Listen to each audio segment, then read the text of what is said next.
Police भरतीची तयारी करताय, व्हिडिओ रील्स बघून भरती क्षेत्रात येत आहे, आत्ता 12वी झाली आणि लगेच मी पोलीस भरतीकडे येतोय, तर 100% तुम्ही फसणार आहात.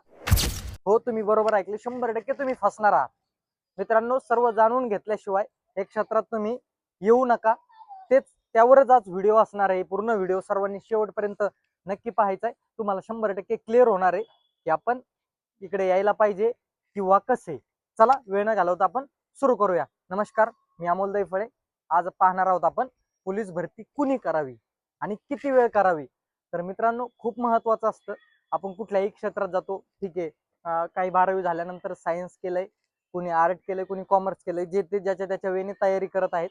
पण खूप मुलांचं असतं, यार मी पोलीस भरती करतो, वर्दीची क्रेज असते, म्हणजे आपल्याला खूप भारी वाटतं रील्स मध्ये पाहून. सध्या तर तुम्ही बघत असतात रील्सला एखादा अधिकारी पाहिलाय आणि मला तसं व्हावंसं वाटतंय, तर 100% तुम्ही मुंडकेव जाणार आहेत, त्यात शंकाच नाही. कारण की मित्रांनो, इकडे येण्या अगोदर इकडे काय करावं लागतं, म्हणजे पोलीस भरती होण्यासाठी कुठल्या गोष्टी लागतात, त्याच्यासाठी ग्राउंड लागते, त्याच्यासाठी अभ्यास लागतोय. आणि तो कसा पाहिजे, मीडियम पाहिजे की नॉर्मल पाहिजे किंवा टॉपचा पाहिजे.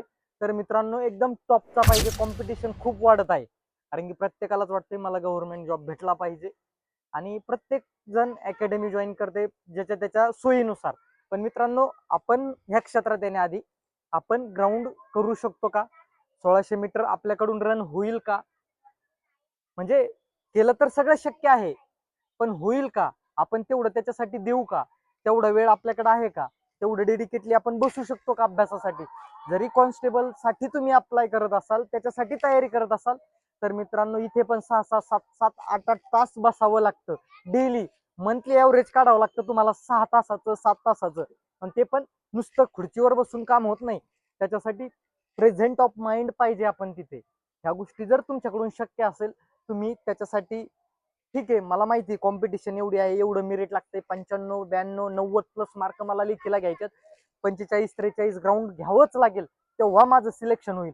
आणि ती जर तुमची तयारी असेल, अगोदर तो अभ्यासक्रम जाणून घ्या, या सर्व गोष्टी जर तुम्हाला जमणार असतील तरच ह्या क्षेत्रात या. नाहीतर सक्सेस रेशो पा, लाखांनी अर्ज येतात आणि हजारात मुलं सिलेक्ट होतात. ह्या गोष्टीचा विचार करा.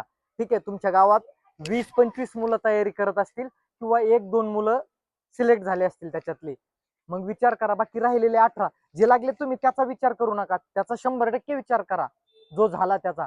पण जो राहिलाय त्याचं काय, तो किती दिवसापासून करतोय, याचं पण आपल्याला समजलं पाहिजे. आणि आपण कुठल्या याच्यात मोडतोय, आपण त्या गोष्टी करू शकतो का? आणि जर तुमचं उत्तर हो येत असेल, यस येत असेल, तर 100% तुम्ही भरतीसाठी तयारी करा. आणि जेव्हा पण, मग मी नवीन आहे, मग मी आता काय नाही, थोडं रिलॅक्स करतो, असं काही नसते. नवीन जुना सगळे सारखेच असतात. तुम्ही फॉर्म भरलाय तर कॉम्पिटिशन सगळ्यांची सारखीच आहे. त्या गोष्टीवरती तुम्ही फोकस करायचा आहे. आणि ज्या दिवशी तयारीला लागाल, जोपर्यंत सिलेक्शन होत नाही तोपर्यंत त्याच जोमाने तयारी करायची.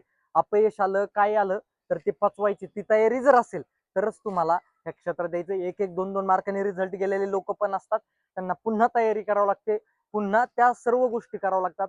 या सर्व गोष्टीची जर तुमची तयारी असेल, तरच ह्या क्षेत्रात पाऊल ठेवा. नाहीतर बाकी खूप ऑप्शन आहेत तुमच्याकडे. तुम्ही सायन्स केलं असेल, तुम्ही इंजिनिअरिंग करू शकता, डिप्लोमा ते चाललं त्याच्यात, त्यानंतर BSc करू शकता, ITI करू शकता, प्रत्येकाचं आहे, किंवा बिझनेस करू शकता. तुम्हाला खूप सारे ऑप्शन आहेत, त्यात तुम्हाला जे निवडायचंय. आणि जरी हे निवडायचंय तर इथे ही कॉम्पिटिशन आहे, याला जर तुमची तयारी असेल, म्हणजे यासोबत फेस करण्याची, तर 100% तुम्ही पोलीस भरतीकडे आलं पाहिजे. आणि सिलेक्शन झाल्यानंतर 100% आयुष्य बेस्ट आहे. तुम्ही शून्यातून हिरो होणार आहात, पण त्या शून्याचा डायरेक्ट मायनस मध्ये नाही गेला पाहिजेत. ह्या गोष्टीचा विचार करा आणि मग इकडे या. मी निगेटिव्ह सांगत नाही, जे सध्याचं वास्तव आहे ते सांगतोय की तुमची 165 सेंटीमीटर हाईट असली पाहिजे मुलांसाठी, मुलींसाठी 155 सेंटीमीटर. आणि जर तुम्हाला चालकसाठी अप्लाय करायचे तर समथिंग मला वाटतं 3 सेंटीमीटर आणखीन पाहिजे, म्हणजे 158 पर्यंत पाहिजे. जर ह्या गोष्टी तुमच्या असतील तरच तुम्ही इकडे या. नाही तर माझी हाईटच कमी आहे, मग तुम्ही 2 वर्ष अकॅडमी करता, मग तुम्हाला समजतं भरती दिल्यानंतर की मी हाईट मध्येच बाहेर निघतो.